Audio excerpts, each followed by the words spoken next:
माँ स्कंदमाता और अनोखे भक्त की अद्भुत कहानी। एक समय की बात है। हिमालय की ऊंचाइयों के बीच एक छोटा सा नगर था, चंद्रकेतु नगरी। यह नगर बहुत समृद्ध था, लेकिन वहाँ के लोग धीरे धीरे अपने जीवन से प्रेम और करुणा खोते जा रहे थे। हर कोई अपने स्वार्थ में डूबा हुआ था। उसी नगर में रहता था एक युवक, विहान। विहान बाकी लोगों जैसा नहीं था। वह न तो धन के पीछे भागता था, न ही किसी से ईर्ष्या करता था। उसकी सबसे बड़ी पहचान थी उसका निर्मल हृदय और माँ स्कंदमाता के प्रति उसकी अटूट श्रद्धा। विहान हर दिन मंदिर जाता और माँ स्कंदमाता की मूर्ति के सामने बैठकर कुछ अजीब सी प्रार्थना करता। माँ, मुझे धन नहीं चाहिए। मुझे ऐसा दिल दो जो हर किसी का दर्द समझ सके। लोग उसका मजाक उड़ाते, अरे, दिल से कोई पेट नहीं भरता। लेकिन विहान बस मुस्कुरा देता। एक रात पूर्णिमा की चांदनी पूरे नगर में फैल रही थी। विहान मंदिर में ध्यान लगाकर बैठा था। अचानक उसे लगा जैसे मंदिर में कोई और भी है।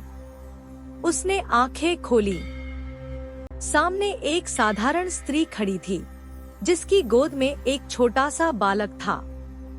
वह स्त्री बोली, बेटा, मेरा बच्चा बहुत भूखा है। क्या तुम कुछ मदद कर सकते हो? विहान के पास उस समय कुछ भी नहीं था। बस एक रोटी थी, जो उसने पूरे दिन के लिए बचाकर रखी थी। बिना सोचे उसने वह रोटी उस स्त्री को दे दी और खुद बिना खाए ही वहीं बैठ गया। जैसे ही स्त्री ने रोटी ली, मंदिर में एक अद्भुत प्रकाश फैल गया। विहान ने देखा, वह साधारण स्त्री अब दिव्य रूप में बदल चुकी थी। वह थी माँ स्कंदमाता और उनकी गोद में स्वयं भगवान कार्तिकेय, स्कंद। माँ मुस्कुराई, विहान, तूने अपने हिस्से का भोजन देकर एक माँ के दिल को संतुष्ट किया है। यही सच्ची भक्ति है। विहान की आंखों से आंसू बहने लगे। माँ, मैं तो बस अपना कर्तव्य निभा रहा था। माँ ने कहा, अगर तू सच में सबका दर्द समझना चाहता है, तो तुझे एक वरदान देती हूँ। लेकिन इसके साथ एक परीक्षा भी होगी। विहान ने सिर झुका दिया।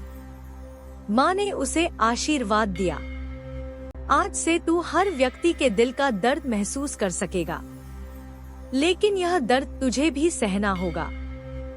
अगले ही दिन से विहान को अजीब अनुभव होने लगे। जब कोई दुखी होता, विहान को भी वही दर्द महसूस होता। जब कोई रोता, विहान की आंखों से भी आंसू बहने लगते। धीरे धीरे यह पीड़ा इतनी बढ़ गई कि विहान खुद टूटने लगा।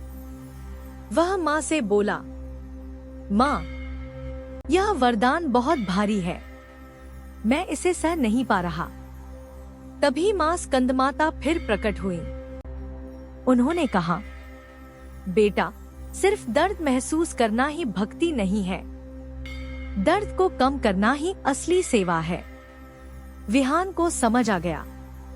अब विहान सिर्फ दुख महसूस नहीं करता था, वह लोगों की मदद भी करने लगा। किसी को सांत्वना देता, किसी को भोजन कराता, किसी की समस्या का हल ढूंढता। धीरे धीरे पूरा नगर बदलने लगा। जहाँ पहले स्वार्थ था, वहाँ अब प्रेम और करुणा आ गई। एक दिन माँ स्कंदमाता फिर प्रकट हुई और बोली, विहान, तूने मेरी परीक्षा पूरी कर ली। अब तुझे वह शक्ति मिलती है जिससे तू बिना दर्द सहे दूसरों का दुख दूर कर सकेगा। विहान ने मुस्कुराकर कहा, माँ, अब मुझे कुछ नहीं चाहिए, बस यही सेवा करने का अवसर मिलता रहे। समय के साथ विहान एक महान सेवक बन गया। लोग उसे संत मानने लगे, लेकिन वह हमेशा कहता, मैं कुछ नहीं, सब माँ स्कंदमाता की कृपा है। इस कहानी से हमें सीख मिलती है, सच्ची भक्ति सिर्फ पूजा नहीं, सेवा भी है। दूसरों का दर्द समझना महान है, लेकिन उसे कम करना सबसे बड़ा धर्म है। माँ स्कंदमाता अपने सच्चे भक्त को सही मार्ग जरूर दिखाती है। जय माँ स्कंदमाता। भक्तजनों, आप लोग को वीडियो पसंद आया है तो वीडियो को लाइक करें, चैनल में नए हैं तो चैनल को सब्सक्राइब करें और अपने परिजनों के साथ शेयर करें। धन्यवाद।